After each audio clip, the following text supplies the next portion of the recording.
Happy New Year, happy holidays, everybody. Today we're taking a look back at some of the most compelling conversations we've had this last year around the case against Bryan Kohberger. This is an examination of the hidden human condition. This is the Hidden Killers Podcast With Tony Brueski. Robin Dreek is with us, retired FBI special agent, chief of the Counterintelligence Behavioral Analysis Program, and Hidden Killers Daily contributor.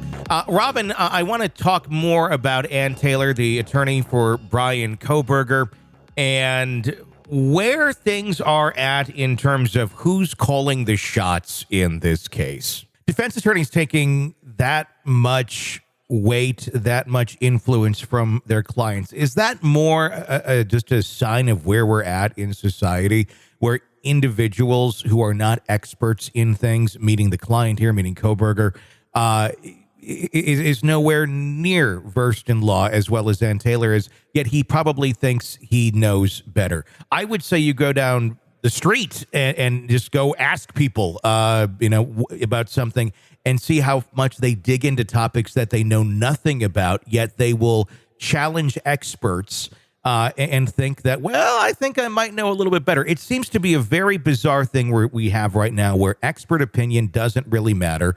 I think it may be more of a reflection of the mistrust of authority than anything else.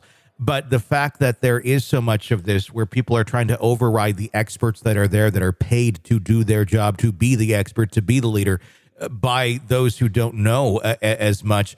I wonder how much and how often they are facing these sort of things, and they have to go with them, because if they don't, then they're going to be accused of being ineffective counsel.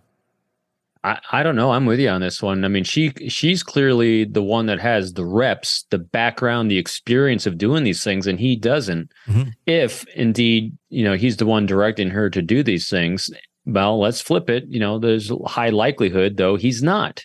And that this is part of a strategy and not a reactionary type thing. Who knows? It makes us all very curious, though, doesn't it? Because on the outward side, from us looking in, it just doesn't seem to make sense.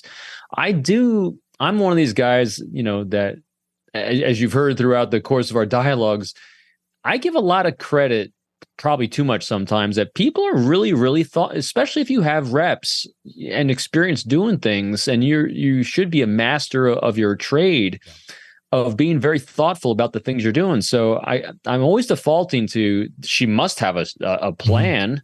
There must be a totally logical reason that I'm unaware of why she does these things.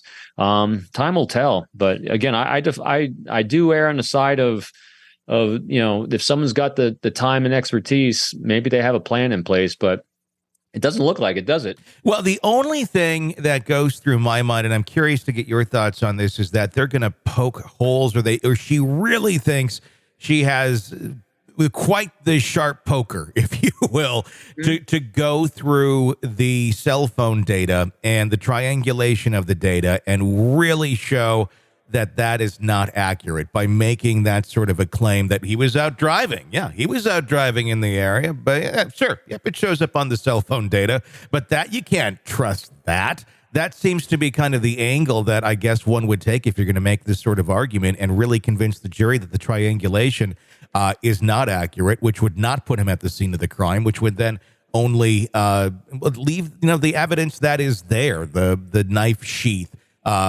I'm guessing there's far more behind the scenes that we're maybe unaware of in terms of what was found in that vehicle or on his cell phone in terms of data that's been recovered. But I don't know if this is some sort of a Hail Mary and thinking if we can really poke holes in the cell data and use this argument, maybe that will create the reasonable doubt in at least one juror's mind. Oh, you just hit it right there, which we've been saying about this one, as what we think is her mindset throughout this, and that is you work with what you got, and her entire methodology might just be plant reasonable doubt. The more data you have, the more inconsistencies you'll be able to show, and inconsistencies in a ping on a cell phone data, which could be completely explained by just technology in general, will sow a seed of doubt in at least one person and might save his life. And that's I think her goal at this point. And that's the scary part about these sort of things, because some of these things are just not up for debate. Some of these things are just facts. This is how the technology works. This is where the person likely was based on what we know. It's not up for, well, my friend told me that this is this, or I read this somewhere, but that's how people operate. They'll take conjecture that they heard, read, thought of, or misconstrued somewhere down the line, and then weigh that as important as the fact of how things actually work. And when you have that, that can be quite dangerous, because then you have people making decisions or making judgments on cases and situations here that are not entirely based on reality.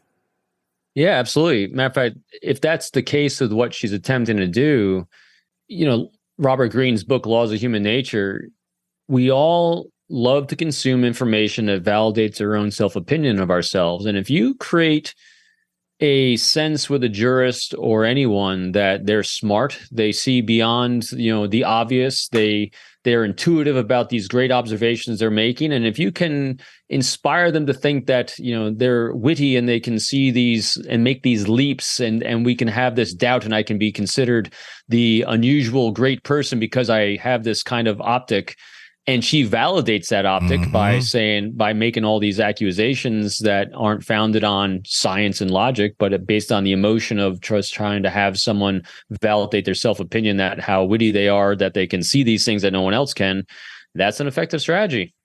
I'm kind of afraid we're giving her ideas on how to introduce the case, her opening arguments, because if she goes in with opening arguments like that and really plays to the jury's ego and does exactly what you just said. You guys are smart. You guys know things. You don't need an expert to tell you the obvious. Yeah.